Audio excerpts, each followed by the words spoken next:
ఒక ఆవిడ వచ్చి అమాయకంగా ఏమండి అక్కడ ఒక కొబ్బరికాయ కొట్టామండి, అది కుళ్ళిపోయిందండి, ఇక్కడ కొట్టామండి, ఇది కూడా కుళ్ళిపోయింది, ఏం చేయమంటారు? మరి ఏం చెప్పాలో చెప్పండి మీరు ఎవరైనా.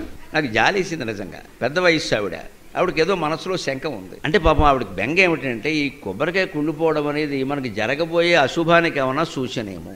ఎంత గుడ్డి నమ్మకం అండి. మన జీవితం ఇంత చేస్తే కొబ్బరికాయ మీద ఆధారపడి ఉందా? ఇక్కడే ఎందుకు అని ఆలోచించాలి. కొబ్బరికాయ కుళ్ళిపోవడానికి నీ జీవితం కుళ్ళిపోవడానికి సంబంధం ఏంటి? ఎందుకు ఇలా ఆలోచిస్తున్నావు? పైగా మనం కొట్లో కొనేటప్పుడు దేవుడి కోసం అంటే మంచి కొబ్బరికాయ కొంటాం, కానీ కుళ్ళిపోయింది కొనమే.